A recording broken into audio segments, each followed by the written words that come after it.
Bienvenue, bonsoir à tous.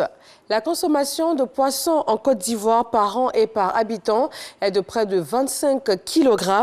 Les besoins du pays s'élèvent à plus de 600 000 tonnes de poissons par an. Le ministère des Ressources animales et halieutiques mise donc sur la valorisation de l'aquaculture.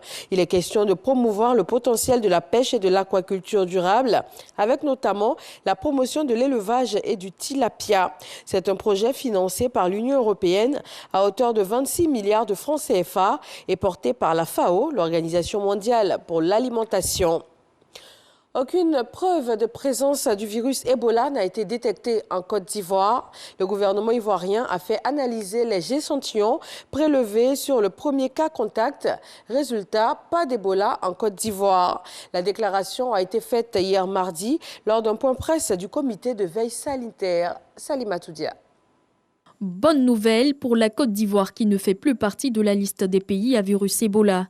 Une autre analyse réalisée sur le cas venu de la Guinée s'est avérée négatif. Le 14 août 2020, la Côte d'Ivoire a déclaré une épidémie de maladie à virus Ebola, suite à la confirmation du laboratoire de l'Institut Pasteur d'un prélèvement effectué chez une patiente qui a quitté la baie en Guinée le 8 août 2021 et arrivé à Abidjan le 12 août 2021, où elle a été admise dans nos services, isolée et diagnostiquée comme malade du virus Ebola.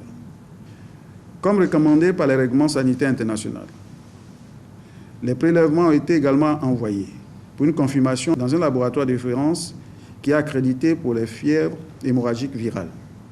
C'est ainsi que le laboratoire Biomérieux de Lyon, qui a été identifié, a reçu les prélèvements le 27 août 2021. Les résultats revenus négatifs, tant sur la PCR que pour la sérologie, le gouvernement a décidé de classifier cette patiente comme non-cas de maladie à virus Ebola, sortant du coup la Côte d'Ivoire de la liste des pays à virus Ebola. C'est la politique de non-regret qui encourage l'adoption de mesures immédiates avant toute dimension et conséquence d'une urgence épidémique, explique l'Organisation mondiale de la santé dans un communiqué.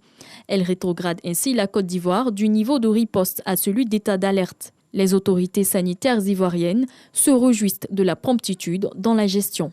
La sous-région étant confrontée à plusieurs maladies à fièvre hémorragique virale, les actions de santé publique vont-elles continuer à être renforcées, tant au niveau des frontières que dans les pays, pour pouvoir identifier tout cas suspect et prendre toutes les dispositions nécessaires conformément au règlement sanitaire international. Le ministre de la Santé a d'ailleurs rendu visite à la patiente qui faisait tout de même une maladie virale. Guérie, elle devrait rejoindre les siens dans les jours à venir.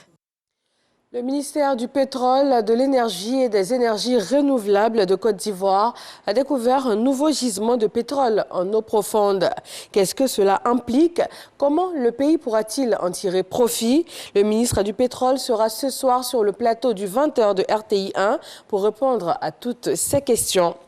En Centrafrique, la mise en place du comité d'organisation du futur dialogue national a été annoncée ce 1er septembre par le chef de l'État, Archange Touadéra. La nouvelle entité est composée d'une trentaine de personnalités, des représentants des pouvoirs publics, des partis politiques, des confessions religieuses, de la société civile et aussi des experts internationaux. Sa mission, proposer entre autres un chronogramme et un lieu pour le dialogue national qui doit permettre à tous d'exprimer les préoccupations. La commission en charge de la régulation du gaz en France annonce une nouvelle hausse des tarifs réglementés. Dès ce 1er septembre, le prix du gaz devrait augmenter de 8,7%, du fait notamment de la hausse des cours mondiaux. Cette hausse d'une ampleur inédite est observée dans tous les pays européens et asiatiques. Elle s'explique par la reprise économique mondiale qui a été observée depuis plusieurs mois et par la forte augmentation des prix du gaz sur le marché mondial.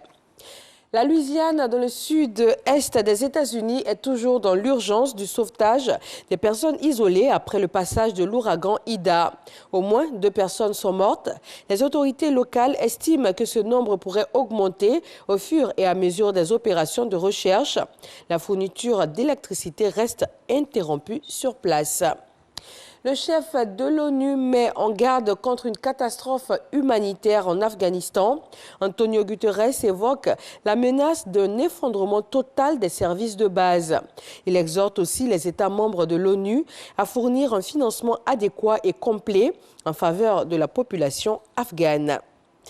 Merci de toujours vous informer sur RTI 1, l'info régionale tout de suite et le journal à 20h.